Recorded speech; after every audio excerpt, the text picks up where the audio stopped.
Hey Doobs, how we doing today? Welcome to another exciting edition of Final Thoughts where we take a moment to digest everything we've recently played with your host Doob here. And of course, yes, I'm talking about the recently released Ghost of Tsushima by Sucker Punch Productions. I know this is a month old. You've probably already decided if you're picking up this game or you're probably already 60 hours in like myself here, but really just wanted to give my final thoughts on this truly epic, grow on you. I almost want to say masterpiece here. There's just a couple things here, but we're gonna get into that. But what a run that Sucker Punch has really grown as a developer. They worked on Sly Cooper back in the day, 1, 2, and 3, and then they evolved to the PS3 and they did the Infamous series, and they even did Infamous Second Son at the start of this generation. This game was in production for 6 years, and you can really see that this game really does truly feel next gen. But yeah, Sucker Punch Productions as a whole has really grown, and I really can see that they've really grown from that AA experience to this AAA experience that we've seen here with detail in every little bit of this game.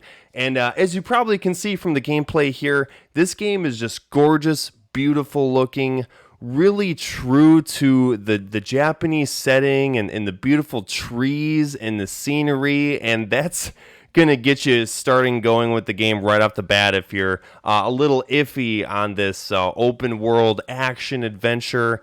This I'm gonna say that it's a little slow on the get up here. It's a little slow. It's you kind of get your story. You get some good cutscenes, and everything is rendered beautifully to the detail on Jin Sakai's face, the main protagonist that you'll be playing as, and his real evolution of his story here. But I just want to talk about the graphics a little bit because that's really what's going to get you hooked onto this game immediately. As far as the gameplay goes, just seeing the setting and riding on horseback and everything is animated beautifully here. And this is only a month after The Last of Us Part 2, and you know that game is kind of in its own field there with its animation and its storytelling and its motion capture. But this is, I'd say, maybe more accessible to everyone else as far as the story and its content. But yeah, I just want to say that this game is almost at its best when you're just running through grasslands, looking at so many differently, beautifully blowing in the wind, animated flowers and all the different kinds of things you can do with them, the things that you will collect. And there's a lot of quality of life interactions in this game. The best way I can really describe this whole experience is that this is a game that's really culminated every great mechanic from a third-person action adventure, and it's just the culmination of everything that's made every third-person action adventure great, and done it 10 times fold, where you're able to ride on your horseback and pick up things on the ground, to easily selecting your costumes and how you want to make Jin look. I'm going to say this, like I said, this game starts off slow, but once you're 20, even 30 hours in, depending on how fast you're going along with the story versus the side missions, which there are plenty of, there's always something to do in this game.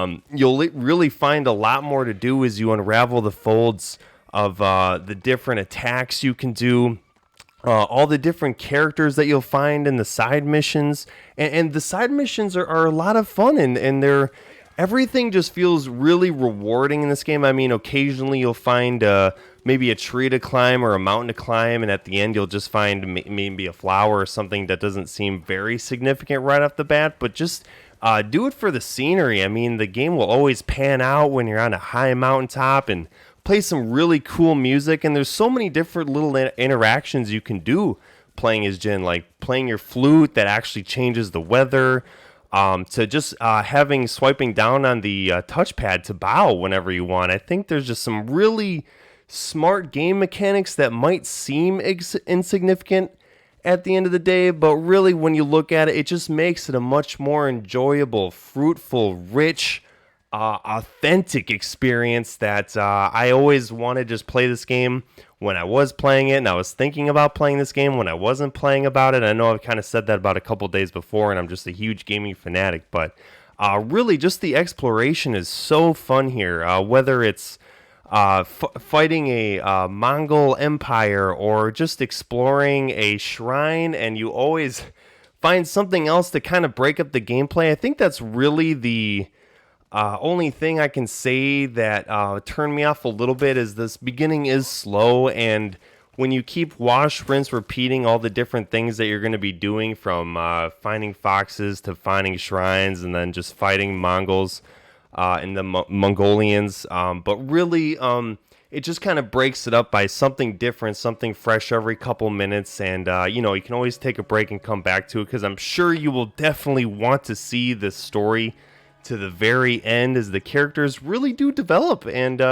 I even got really connected to some of the people that I saw or what I felt like I saw on a regular basis here, with some of Jin's mentors. Very heavy themes of family and relationships here, and a really good bad guy. I want to say I really wanted to see kind of how the bad guy was really digesting and doing everything here, and it was always good to see what a beautiful performance from the gentleman that motion captured him and really gave this unsettling, very calm bad guy. I always like it when the bad guy is a little more calm and the villain has very relatable tactics and just a more of a developed character here. Nothing too crazy, but I just wanted to really point that out. But yeah, the experience here is just so vast and enjoyable, and you feel like there's always something to do here when you go through the three different factions of Tsushima, with three big key plot points, and then a lot of little things interwoven in between that I think will really just keep you going to do the next thing. And of course, you always got to pet the fox. And yeah, everything you do will really give you an upgrade to Jin, or a new move, or maybe a new set of missions to find, to really just give you more of a fluent gameplay and a lot of different ways to take down the Mongolians here. It just really feels like a journey, and this channel is all about the journeys. So I just got to really say that there's just something to do. And a lot of these open world action adventure games, I feel like there is kind of a lull of wash, rinse, repeat stuff here, but just the scenery will keep you going. And I'm sure once you get kind of maybe a little weary of doing all the side quests, you'll just come right back to the story and unlock a whole new set of things that Jin can do in terms of gameplay and story content here.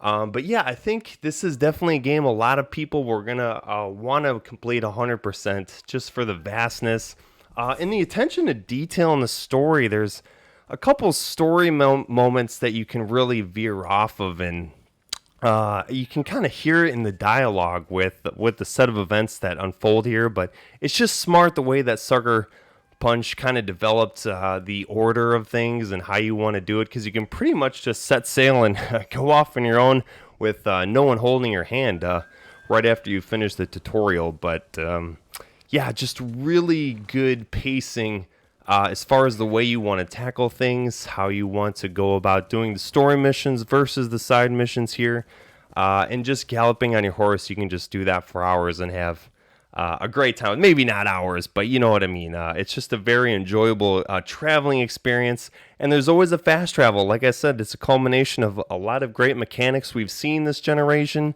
This is PS4's, I'd say, grand finale exclusive. This is the biggest last AAA Sony, now branded Sony Production Studios exclusive that we're getting this year, and it's a little bittersweet. We thought we were kind of getting that with Last of Us Part 2, but of course, with everything in the world, things had to get shifted around a little bit. But as you can see here, every moment is just exciting once you kind of do the smaller setting stuff and the haikus. And I got to say, mention, there's also little choices, like I said, that may seem insignificant, but when you can make your own haiku or reflect on something, when you take a hot spring bath, and really you get some really kind of deep, intimate character analysis type dealios going on when you go to a hot spring, or you can create your own haiku. I think originally Sucker Punch maybe had a little bit more of two branching storylines when you really have to decide how you want to take down foes, if you want to go the way of the samurai or you want to evolve into the way of the ghost. I think they were maybe playing that with more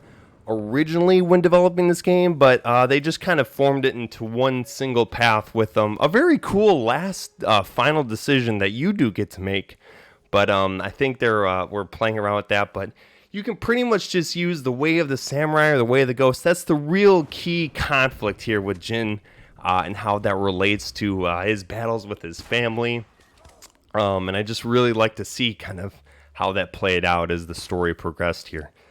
But yeah, just kind of wrapping up some of the thoughts here. Even though it may seem somewhat repetitive, it's just really addictive when you finally unlock different moves or different arrows for your sword, and you can kind of just have this great freelance beat 'em up gameplay, and something that you might see with the Batman Arkham series or what have you there. But it really is just the culmination of every good game mechanic, and then you can really see Sucker Punch's roots here with the Sly Cooper series and walking on tripwires and kind of sneaking your way through certain areas when you progress through the game. But yeah, the really great moments of choice really do make it stand out.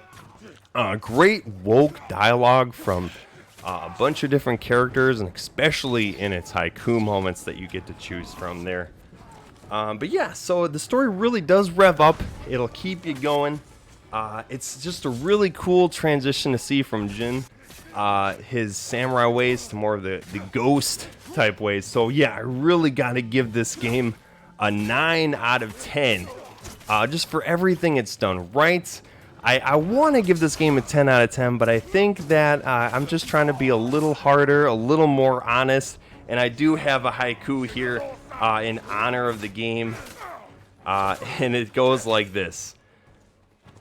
Oh, fruitful hours deep, this journey will take you on. Buy this game right now. It's kind of a simple one, but you really will have a good time with this game, just with all it has to offer. So yeah, dudes, that's going to wrap it up for my final thoughts. Had a great time with this final masterpiece on this final generation type dealio here. Hope to see you on the channel. Have a great day. Thank you so much. And as always, we'll be right back.